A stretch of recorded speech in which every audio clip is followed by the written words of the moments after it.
Hello YouTube, I'm back with another video. Today we're going to be talking about the top 5 mages in the solo lane.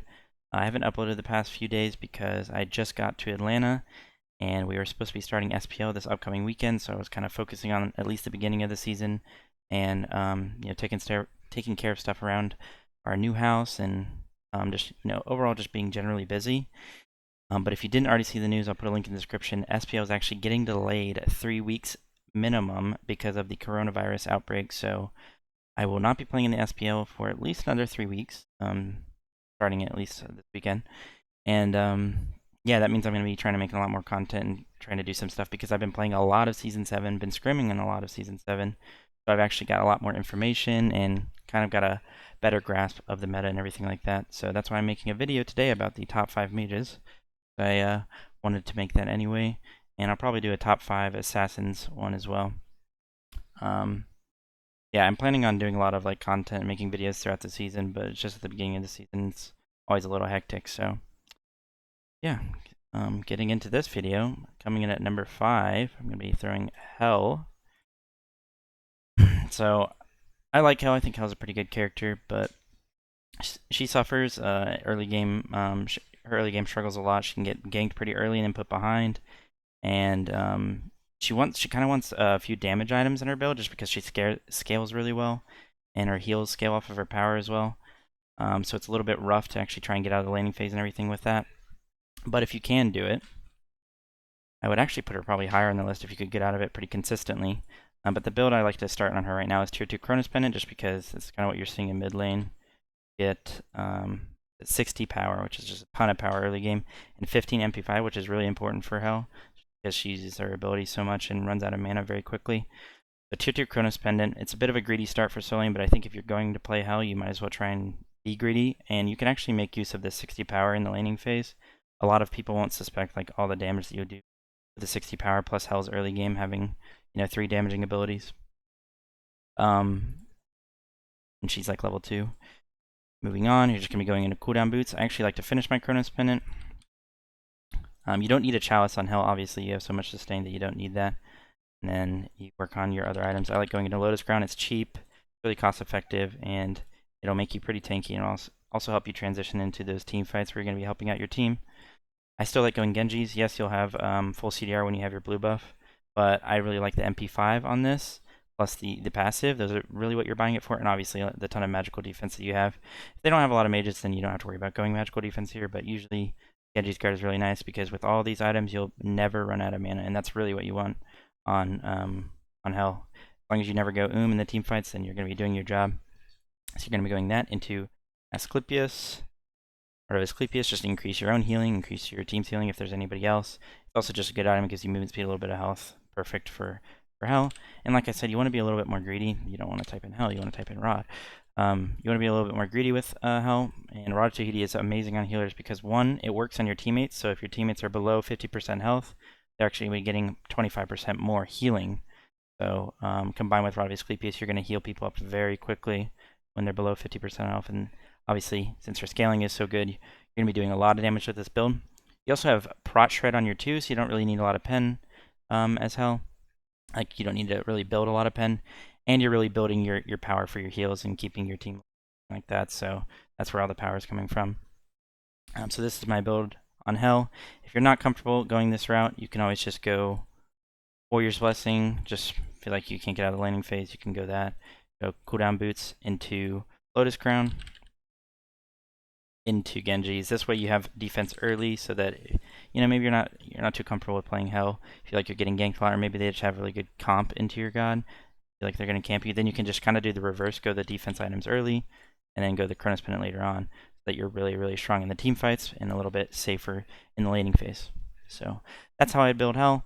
And as far as actives go, I do not think you need to go TP on Hell, and you probably shouldn't because it'll make you very unsafe in the laning phase. It really just depends on what they have. You can go Beads if you need to have CC immunity for like their jungler, or maybe even their solo laner. If they have like an Odin, because people like to pick Odin into Hell and he's a popular pick right now, you can go Phantom first active. You can also go Sprint into Odin. I think that's good. Sprint around in the cage and survive. And Sprint's really good on her. And then Aegis just in case, because you already have a cleanse, so if you feel like you can cleanse a lot of abilities, they can go Aegis instead. So yeah, that's Hell at number 5. Hades is going to be number 4. I'm not a big fan of Hades, but I'm going to put Hades number 4 because I think a lot of people are comfortable with him. He does win lane really, really well, and I think for most of like ranked, winning lane is one of the most important things. So if you can win lane and kind of transition that at least a little bit well into the team fights, then you're going to be in a pretty good spot coming out of solo.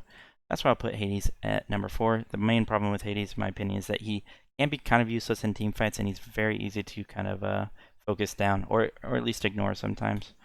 The build on Hades hasn't really changed for however many seasons he's been in the game. You start tier 2 Bancrofts, get a health pot, and maybe even a mana pot. You go multi-pot, but you're going to be healing a lot with your how much healing you have as Hades plus your Bancrofts. So you can go that would be your start. And you're going to be finishing your Bancrofts, completely finishing it with a teleport. You're going to teleport back in once you have 1100 gold. Maybe you want a little bit more gold for like a ward and a health pot. You can do that as well. And then you're going to be going into the cooldown boots. Now, this is the patch. We are now on the patch where I guess they're no longer called pen boots, but the purple boots have 75 magical power, 100 mana. That's nice. 8% magical lifesteal. That's also pretty good. And of course, 18% movement speed because they're boots. And you'll see a little bit later on this video that I actually really like these boots, but I think still for Hades, you're going to be going the shoes of the focus. I think the cooldown is pretty nice on Hades, having your dashes up more often, having your fears up more often because it's such a good CC, and being able to ult in pretty much every team fight without having to worry about the cooldown is really nice. So I would still go shoes of focus on Hades, and like I said, the build really hasn't changed for Hades in the past 4 or so seasons.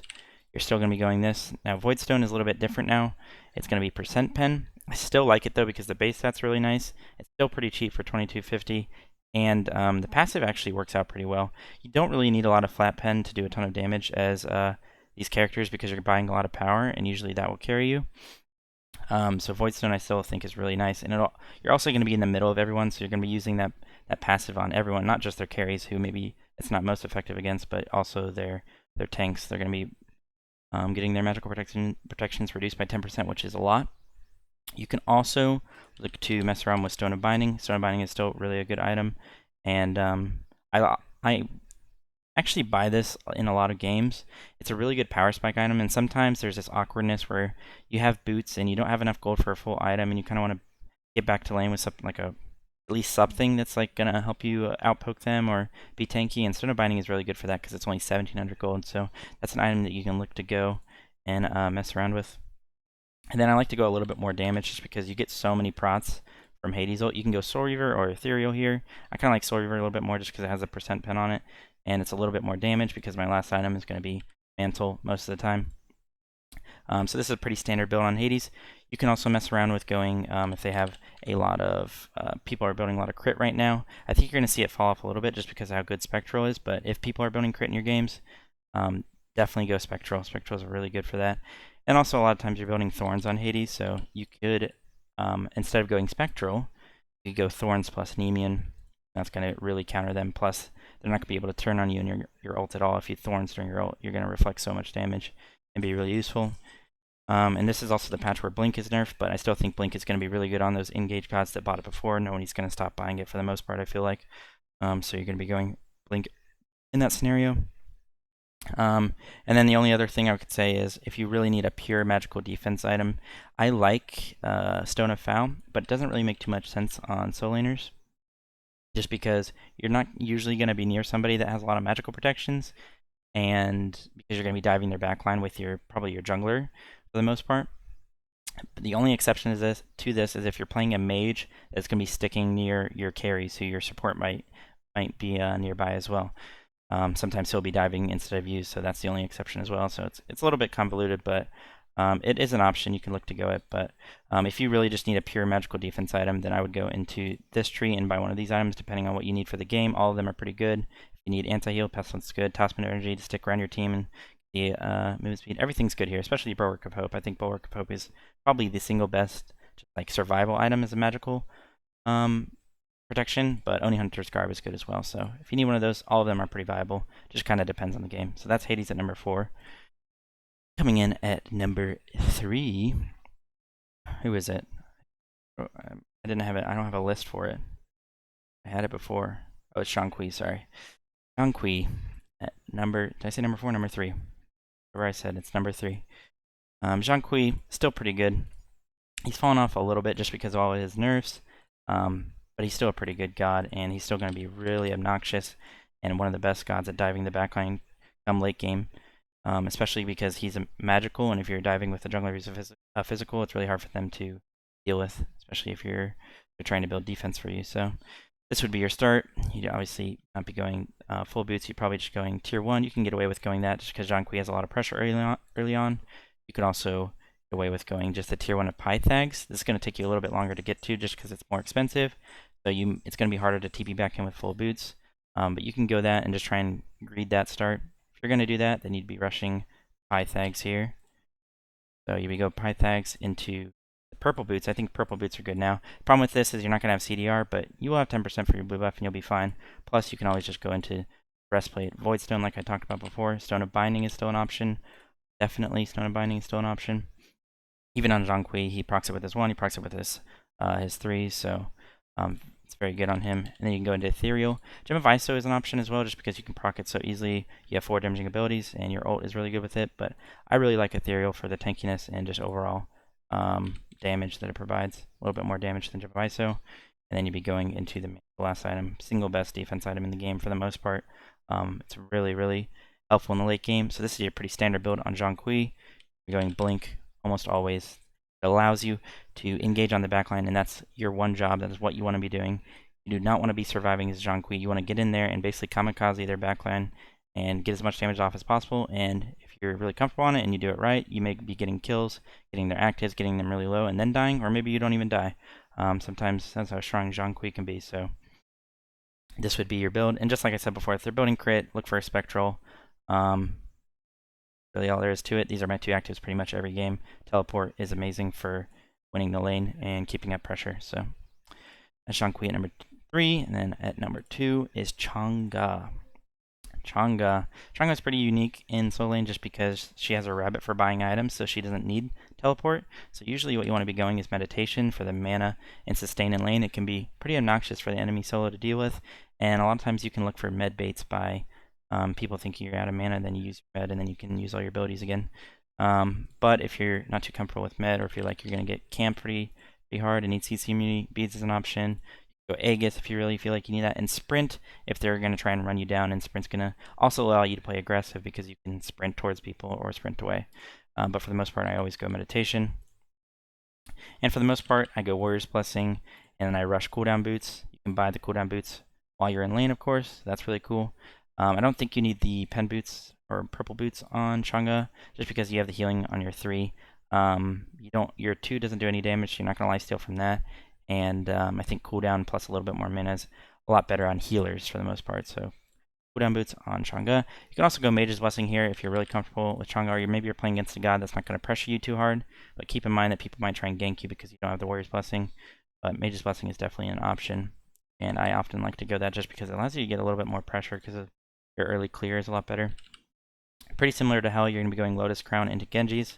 This just allows you, this is like the healer's top 2 items, just because obviously this increases your protections, gives you MP5, it helps you heal your team more effectively. And then Genji's is the same as far as cooldown, MP5, so you never go out of mana. And then of course, just being really tanky to magicals. These are pretty core on all your healers. And you'll be going into Asclepius, and it's pretty similar to Hell. I think you don't need to go as much damage on Chongha to be effective, because you can be pretty obnoxious in the fact that you're really hard to kill. So it may be a little bit different. Kind of depends on the game. You could go on Mantle here, just try and be as tanky as possible. If they have a lot of physicals and you need like Spectral for the crit, then that's an option. You could also go like Midgardian if they have like auto attackers who are just chasing you down. A lot of times you don't have to worry about magical damage on Chongha, just because you have your 2 for really big burst ultimates, so that you don't have to worry too much about. But then you can also go the old Ratatouille, or maybe even Soul Reaver, Ethereal here, last item, because your usefulness late game as Chongha really isn't going to be in just staying alive forever. You're going to have to try and get a really good ultimate off. If you're in the late game and you want to be really useful in a team fight, you have to get a good ultimate off that does a lot of damage, and Ratatouille or Soul Reaver will really help with that. And you'll be pretty tanky with this build as well.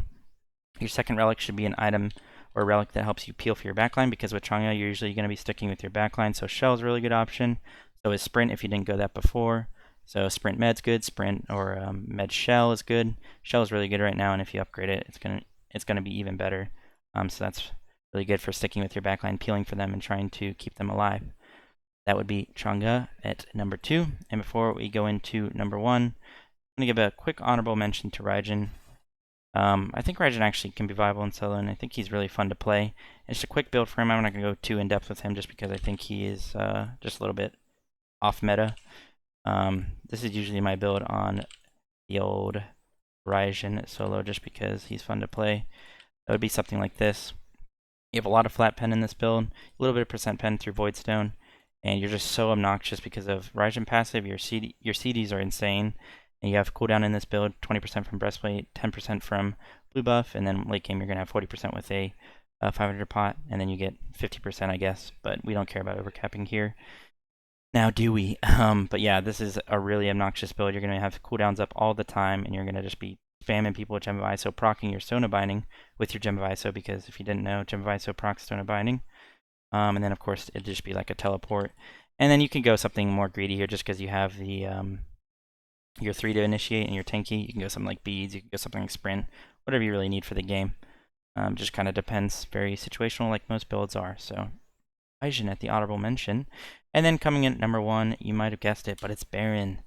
You may have not guessed it, but the reasoning behind it is that he actually got buffed recently. His 1, it now hits for 80 at rank 1. He's been one of the top mages in solo for a long time, and I just think he's really good right now. Some of his bad matchups aren't really in the meta anymore. Like Arthur isn't a very good pick anymore. Jorm isn't that great of a pick anymore. I mean, he's still pretty good, but he kind of has some of the bad matchups into some of the newer gods that are being played this season. Only thing you really need to be worried about is like a Vamana. Like Vamana is probably the worst matchup for you, and he's decent right now. So I wouldn't say decent. He's pretty good. That's all you gotta really worry about. But other than that, Baron is pretty good. Mages in general aren't the greatest in solo right now. So even if Baron is the best solo laner, doesn't mean that he's gonna be dumpstering like Vamanas and Achilles and stuff like that.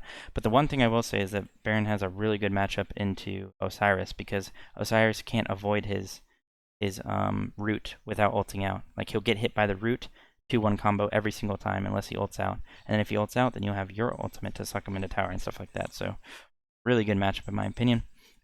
Pretty standard start as well.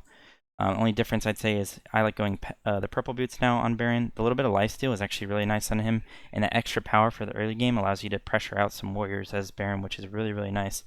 Just because that extra 25 power, or 20 power rather, may not seem like a lot, but if you're playing a laning phase with just boots for 5 minutes and you hit 10 of your 1s and 10 of your 2s, like, it's that much more damage. You're adding 20 to each of those. It's just going to compound really quickly. So, and of course, pretty standard on Baron as well. The only difference is third item, I would be going Lotus Crown. It procs on every one of your 2s, gives you a little bit of MP5, a little bit more tankiness, and it's just really nice. And then fourth item, if I need to worry about their magicals, I'll be going Voidstone, but you stay back a lot of the time with Baron, so you may not be getting owned by their magical damage. So keep that in mind. So if you're not getting owned by them, I wouldn't go Voidstone. I would go something probably like, I'd start working into some more damage like Ethereal here, into maybe like an Urchin, maybe like a Gauntlet of Thieves at this point. If I need defense for their physicals, it could be Spectral. If it's crit, it kind of just depends on the game. But I really like Thieves because you stick around your backline a lot of the time, and this is the point in the game where you're sticking, or you're at least like pushing lanes and stuff with your team, so they'll stack it up pretty nicely for you. And then you can get whatever you need last item. I think a little bit more damage on Baron is pretty nice. You can go something like Pythags, the aura for your team will really help them out. And there would be something like this. Of course, like I said, you need some magical defense, and you'd be going Voidstone here, and it'll allow you to do a little bit more damage, and the build would look something like this. And if I did go Voidstone there, I'd probably work on, or get an Ethereal here, just I think Ethereal is so good, damage-wise and tankiness-wise. So this would be the full build for Baron. Pretty standard on him as well with relics. It's just teleport, and whatever you really need for that game for your team. It could be Shell, it could be Beads, just so you can have some CC immunity for your own safety. It could be Sprint. Sprint's really nice on Baron as well for just getting in there. And yeah, that's another item that you could look to go and try and squeeze into your build, a Shade of Regrowth. It's really nice on Baron. It procs on all your 2s. It also speeds up your ult, which is really cool about it. So if you can fit that in the build, that's nice. And I probably would fit in the build a lot of games just because it's so fun. But it's not as viable as these other items, in my opinion. Yeah, that's Baron at number 1. Give him a go. He's definitely feeling pretty good right now, especially with his tier 5 skin. If you have it, I have it. Smite's been stepping up their skin game lately, so I've actually been pretty interested in the skins. So yeah, that's pretty much the end of the video. Hope you guys enjoyed it. This was the top 5 mages. Again, mages aren't the best things in the meta right now, but I think you're going to be seeing them a little bit more going into the next season. So definitely try out these gods with the builds. Let me know if you have any questions. Let me know you want to see in the next video, possibly top 5 assassins, if you guys are interested in that. And yeah, I'll see you guys in the next video. Peace out.